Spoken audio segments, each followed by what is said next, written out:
Finally guys यहाँ पर मैं एक नया अपडेट देने जा रहा हूँ कांस्टेबल और FWA के मैक्सिमम और मिनिमम क्वालिफिकेशन के रिगार्डिंग और साथ साथ एज एलिजिबिलिटी के रिगार्डिंग। तो चलते हैं वीडियो पे। उन्होंने मुझे मैसेज किया था कि फाइनेंस अकाउंट असिस्टेंट का ये जो क्वालिफिकेशन है वो क्या रहने वाला है, मैक्सिमम क्वालिफिकेशन और मिनिमम क्वालिफिकेशन, और साथ ही साथ कांस्टेबल का जो मैक्सिमम और मिनिमम क्वालिफिकेशन है वो क्या रहने वाला है। तो उसी के रिगार्डिंग यहाँ पर मैं एक नया वीडियो लेके आया हूँ। तो अगर वीडियो पसंद आएगा तो प्लीज़ लाइक शेयर ज़रूर कीजिएगा। साथ ही साथ चैनल पर नए आया हो तो प्लीज़ चैनल को सब्सक्राइब कीजिएगा।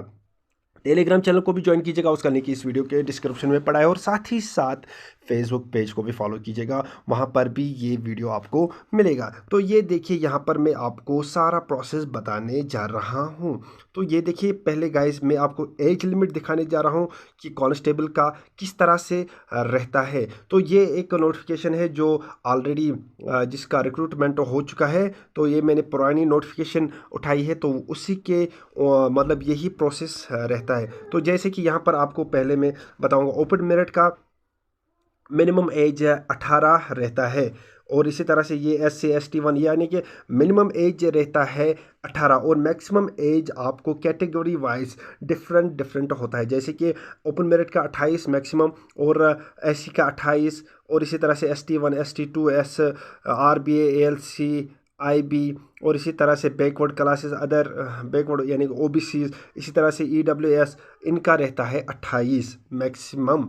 और यहाँ पर 30 रहता है किनका, इन सर्विस पुलिस पर्सनल 30, और गवर्नमेंट कॉन्ट्रेक्चुअल जो होते हैं उनको 28, और SPOs and volunteer home guards VHGS इनका 40 रहता है। तो ये इनका एज के रिगार्डिंग है। तो अब मैं यहाँ पर आपको बताता हूँ इनका क्वालिफिकेशन, यानी कि कांस्टेबल जो होते हैं इनकी क्वालिफिकेशन किस तरह से रहती है। तो उसके रिगार्डिंग मैं आपको यहाँ पर ले चलता हूँ। ये देखिए आप बने रहेगा वीडियो में, क्योंकि बहुत सारे दोस्तों ने मुझे मैसेज की थी कि ये जो कांस्टेबल है इनका किस तरह का ये मतलब इनकी ये जो क्वालिफिकेशन है, मैक्सिमम क्वालिफिकेशन क्या होनी चाहिए और मिनिमम क्वालिफिकेशन क्या होनी चाहिए। तो उसी के ऊपर मैंने ये वीडियो लाया है।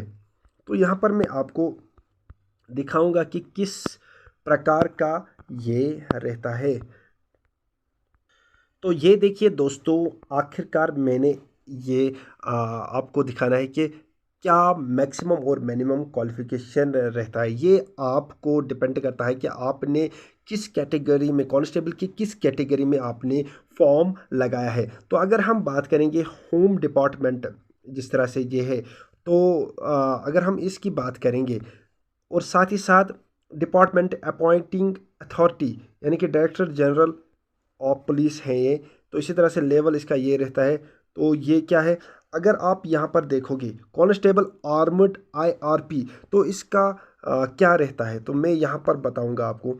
इसको मैं थोड़ा सा जूम करूँगा। ये देखिए यहाँ पर मैट्रिकुलेशन इनका रहता है किनका, ये देखिए कांस्टेबल आर्मड IRP इनका रहता है मैट्रिकुलेशन यानी 10th स्टैंडर्ड, इनका इस तरह से रहता है।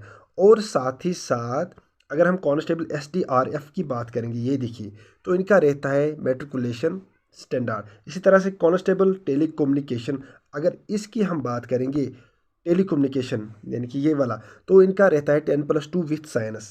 और साथ ही साथ इनका रहता है फिजिकल वो ऑलरेडी सबों का है। और इसी तरह से कांस्टेबल फोटोग्राफर, इनका भी 10+2 रहता है। और फोटोग्राफर को साथ साथ 6 months computer course and 2 years experience in videography and photography होना चाहिए। ये इनकी क्वालिफिकेशन रहती है, यानी कि 10th मिनिमम और मैक्सिमम 12th कांस्टेबल का रहता है। और अब मैं आपको दिखाने जा रहा हूँ FAA का। तो यहाँ पर मैं आपको फाइनेंस अकाउंट असिस्टेंट के रिगार्डिंग इन्फॉर्मेशन देने जा रहा हूँ। तो ओपन मेरिट के लिए एज लिमिट 40 ईयर्स, और SC 43, ST 1 43, ST 2 43 यहाँ पर रखा गया है। और साथ ही साथ RBA के लिए 43, इसी तरह से ALC IB के लिए 43, EWS के लिए 43, OBC के लिए 43 रखा गया है, PW BD 42, एक्स सर्विसमैन 48। तो अब मैं आपको बताने जा रहा हूँ कि मैक्सिमम और मिनिमम क्वालिफिकेशन क्या होनी चाहिए FAA के लिए। ये देखिए यहाँ पर what are the education qualifications required for JKSSB finance account assistant.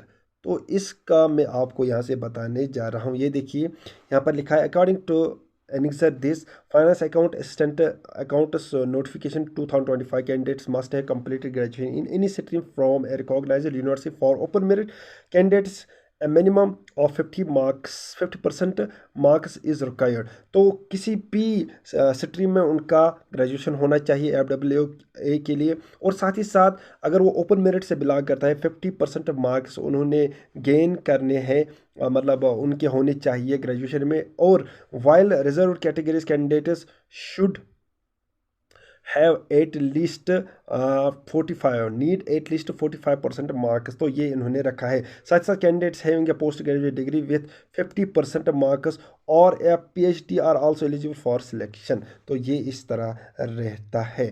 तो बाकी अगर वीडियो पसंद आया होगा इसको लाइक शेयर ज़रूर कीजिएगा, साथ ही साथ चैनल पे नया है तो सब्सक्राइब कर देना, और अगर वीडियो पसंद आया होगा इसको प्लीज़ सब्सक्राइब कर देना। मिलते हैं नेक्स्ट वीडियो में, तब तक के लिए thank you very much, have a nice day.